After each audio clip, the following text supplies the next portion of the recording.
Why is it so hard for the Kansas legislature to accomplish anything? It comes down to one word: leadership. There are only two leadership positions recognized by the Kansas Constitution: the President of the Senate and the Speaker of the House. The leaders are elected by the majority party in a secret ballot. They have power to preside over everything: who sits on what committees, what's allowed to be debated on the floor, etc. They do share power with other leadership officers, though, the most important of which is the majority leader. While the governor has some say, the real power is with the legislature, and their power with their leader. Looking back, Republicans have dominated for 25 years. In 2008, the president of the Senate was Morris, a more traditional center Republican. The Speaker of the House was O'Neill, a representative aligned with the emerging far right.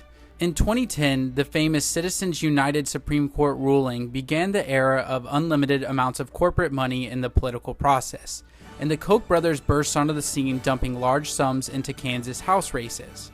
The result was a supermajority trifecta government, with one party having a huge amount of concentrated political power, but moderate President Morris still controlled the Senate.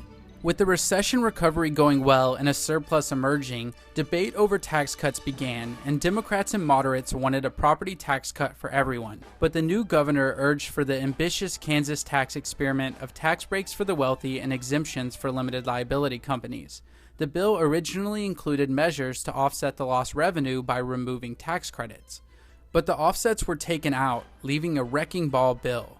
The centrist Senate wanted something less extreme, but the president decided to pass the Frankenstein version of the bill, fully expecting the House would start a conference committee and they'd negotiate a new compromise. The House didn't open negotiations though, called the bluff and passed the massive tax breaks that included no way to compensate for lost revenue. The bill was so monstrous, even the governor voiced concerns about how lopsided it was, but signed it anyway on May 22nd of 2012.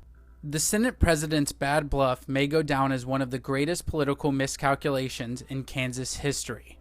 After being instrumental in pushing through the experimental tax breaks, Speaker O'Neill resigned to take a job as the CEO of the Kansas Chamber of Commerce, a political operative group predominantly funded by Koch Industries. This set up the 2012 elections. With loads of Koch money on the table and purse strings controlled by the former speaker turned political operative O'Neill, an internal purge began, where every Republican not aligned with the new far right and specifically not on board with the massive tax breaks was targeted, and few traditional Republicans survived.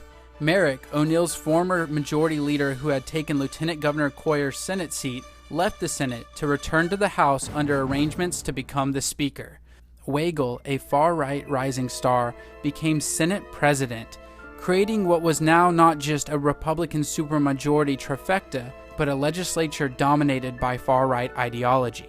In 2014, far-right Republicans gained even more control of the House and had begun strategizing a way to overthrow the state Supreme Court to create an entirely unified far-right government. Then 2016 happened. It was a relatively major referendum. Democrats made gains but stayed a super minority. Traditional Republicans ousted many far-right Republicans, but they didn't gain a majority of their own party, and that's how we got the leadership of today. Senator Weigel maintained her seat as president. Representative Reichman, who entered politics through the 2012 purge and was a rising far-right star of the Appropriations Committee, became the Speaker.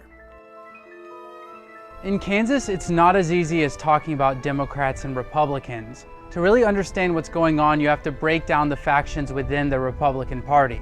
What we call moderates are really the traditional Republican Party. They span the ideological spectrum from conservative to center, and it's inaccurate to treat them as one voting bloc. They make up roughly 28% of the Senate and 30% of the House.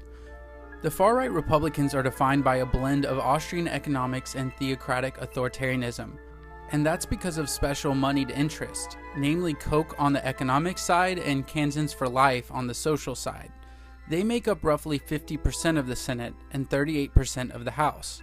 It's not really possible to break down Democrats since they don't have any control except in general votes, but they are 23% of the Senate and 32% of the House. The traditional Republicans of the last half century find themselves as motherless children in their own party, and bounce between the far-right party and an informal centrist majority coalition with the Democrats. This is the Great Divide, the centrist governing coalition and the far-right leadership. When the Senate and House disagree on a bill, it goes to conference committee. Generally, the chair, vice chair, and ranking minority member of the relevant chamber's committee represents their chamber in negotiations, but leadership has the power to change this at any time. Once a bill comes out of conference, it can't be altered, just a simple up or down vote on the floor, but it's up to the president and the speaker if and when that bill ever comes to the floor. The three big issues are the school funding formula, revenue, and the budget. There are conflicting ideas about which should come first, but to explain the dilemma, let's look at the biggest obstacle: revenue. An early revenue bill the governor vetoed, the House overrode, but the Senate came 3 votes short. There are 16 senators who blocked the override. 3 of them are Weigel, the president, Denning, the majority leader, and Tyson, the chair of the tax committee. Denning and Tyson both entered state politics during the 2010 far-right uprising and became senators in the 2012 purge. Denning represents the Senate in school funding negotiations, and Tyson represents the Senate in tax negotiations. Magnify this across every issue, and you find a highly dysfunctional government, where leadership obstructs the will of the majority, and to accomplish any big task, a 2/3 veto-proof majority is needed. It's easy to point a finger at the governor, but likely over the last 25 years, the Senate has defined the state of Kansas more than any governor ever could. The most critical decision facing the legislature will come down to 1 committee with 6 people, 2 leaders allowing it to come up for a vote, and if 3 of the 16 far-right senators change their mind and override the governor's veto. If you find this research, history, and analysis of the Kansas legislature helpful, please donate so that we can continue producing digestible information that empowers you in the civic process.